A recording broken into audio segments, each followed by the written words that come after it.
It is the second to last night of the cruise, and we are going to the chef's table. This is actually the third cruise that I've done the chef's table. The menus vary by each of the different Carnival class ships. I don't remember which class this ship is, but it's a menu that we've never done, and the menus change every couple years. So we're super excited, but we are running late, so let's hurry up.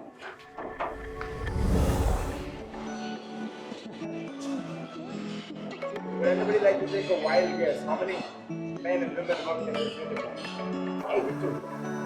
Yeah. We have 182, right? This will be. I'm already excited. I'm so hungry.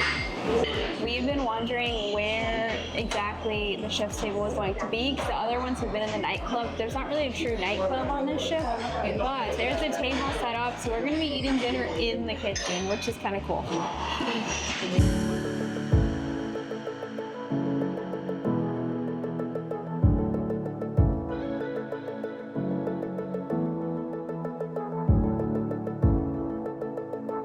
This is a cannoli with, what else? What did he Black say? olive cannoli. Black olive cannoli with something.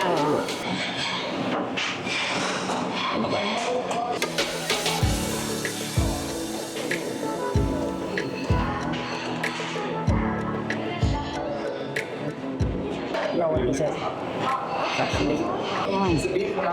Yeah, I didn't know what it was, but it's funny.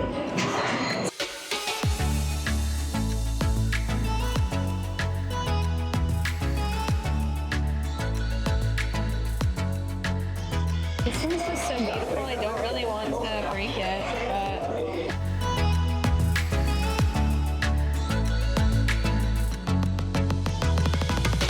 but they're literally just miniature tacos, and you can't go wrong with tacos ever.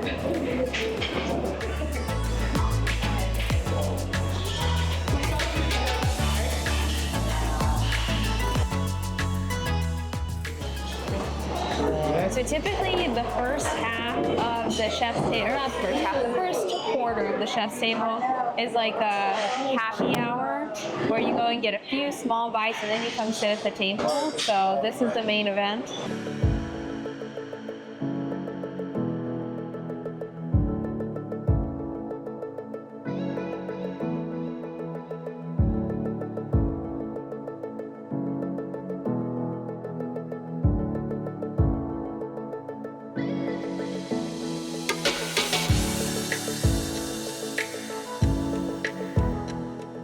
This is the lobster. We can go into more detail later. More. I'm hard pressed to say that anything here is going to be bad. It's going to be good, all of it, I think.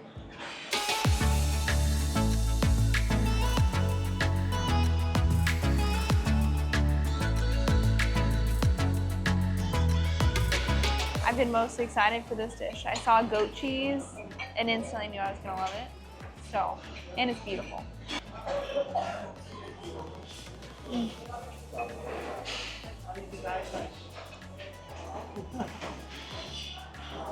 It's very light and refreshing.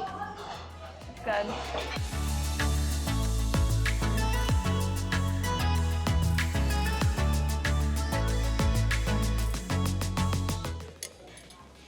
We've got duck marinated with special seasonings for 12 hours and duck leg confetti with butternut squash. Huh? Oh, the beet. Okay. I misread that. Confetti. Confit. Yeah. That's good. You're not going to like it. It's real chewy. I don't think you'll like it.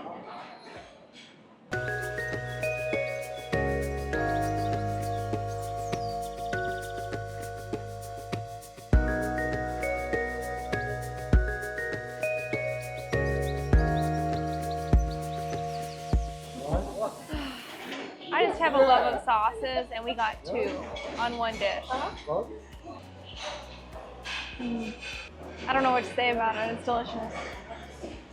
This is the fanciest palate cleanser I've ever seen.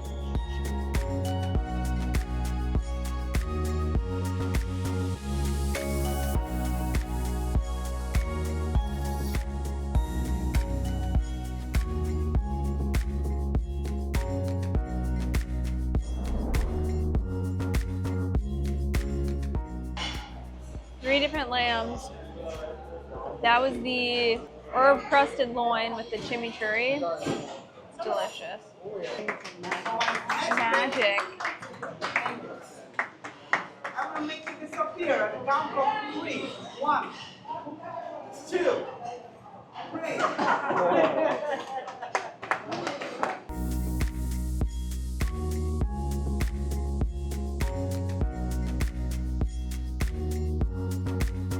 The Wagyu with a bunch of other random stuff that I can't quite make out which is which. But this is my first time having a Wagyu, so we'll see if I can appreciate it. Can you really ever have regular steak ever again? Probably not. Like, oh my gosh.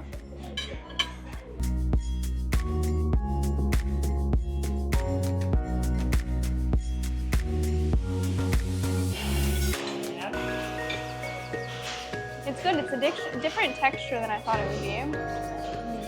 But it is very good. I like it.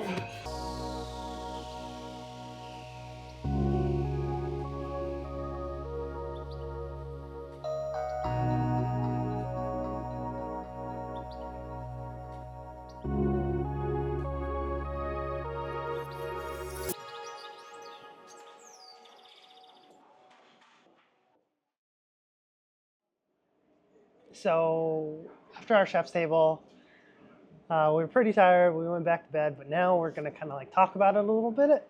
First of all, I wanted to talk about my favorites. So I absolutely loved the beetroot melon type salad or something like that. It was so delicious and fresh. The goat cheese actually kind of absorbed some of it. I don't know what happened, but it was delicious.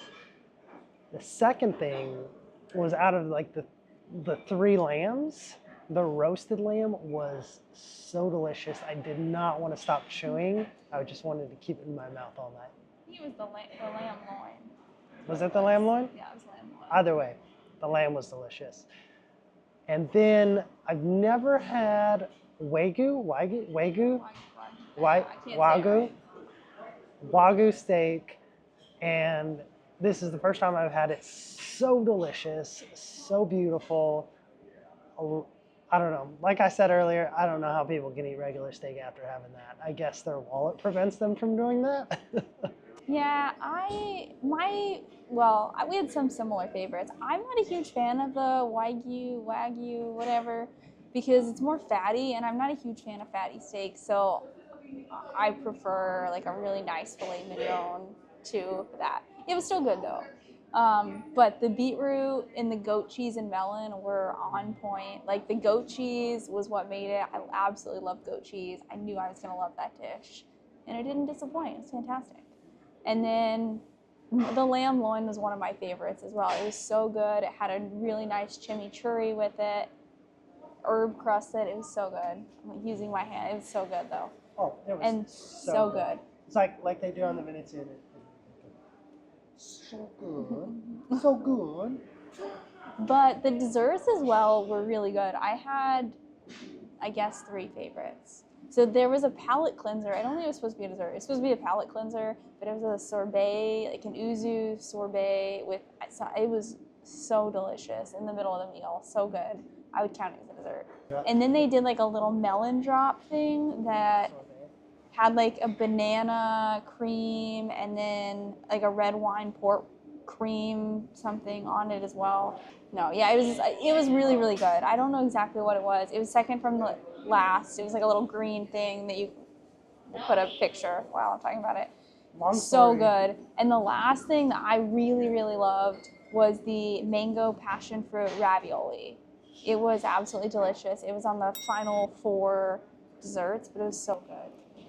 Long story short, if you're going on a cruise and they give you credit, definitely worth it to do the chef's table. It's always been great every time. Just one thing to notate is that on certain cruise lines, they keep their menu for 2 years.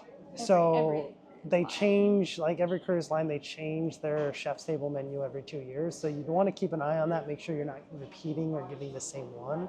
Yeah, and it actually varies by class of ship as well. So in Carnival, every class of ship has their own chef's table, and then that is supposed to change every 2 years, or at least that's what we've been told so far.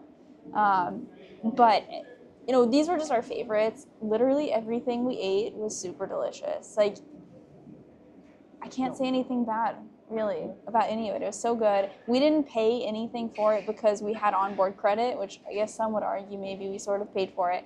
But we were going to use that credit for something anyways, and we decided we wanted to use it for that experience. So we got it completely free with the onboard credit that we got just when we booked. So we actually ate in the kitchen, which I thought was one of the coolest and funnest experiences. You really just like are immersed in the kitchen instead of just a traditional dining room. And so I was so excited just over that.